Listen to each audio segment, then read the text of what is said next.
ហៅពួកម៉ាក់ចិត្តស្និទ្ធ4-5នាងទៅអង្គុយមាត់សាក់មាត់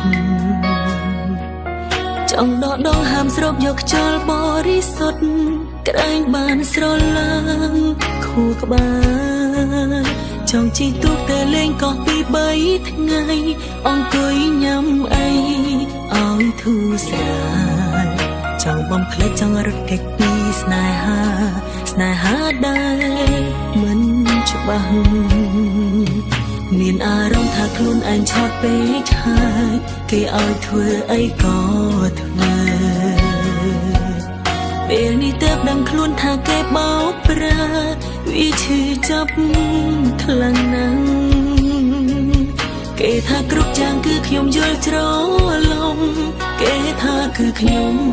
គិតផ្ដេសផ្ដាំគេថាគ្រាន់ស្រឡាញ់ខ្ញុំលេងសង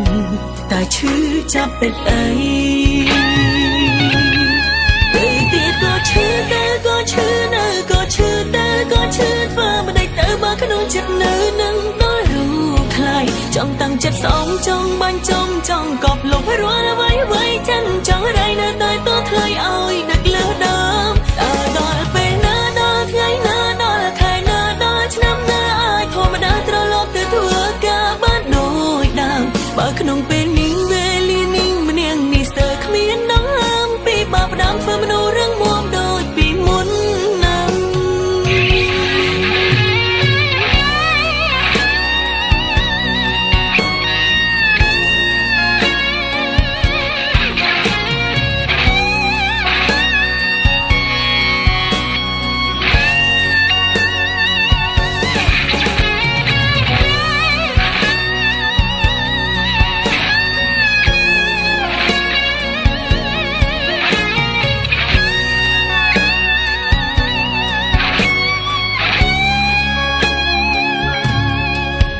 មានអារម្មណ៍ថាខ្លួនឯងឆោតពេកហើយគេឲ្យធ្វើអីក៏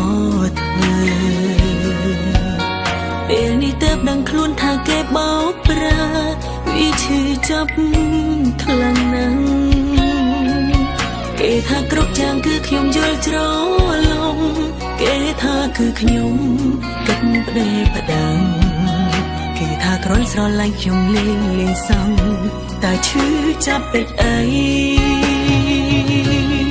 ពេលទៀតក៏ឈឺតែក៏ឈឺនៅក៏ឈឺតែក៏ឈឺធ្វើមិនដេចទៅបើក្នុងចិត្តនៅនឹងដល់រូបខ្លាយចង់តាំងចិត្តស្អមចង់បាញ់ចង់កប់លុបរាល់អ្វី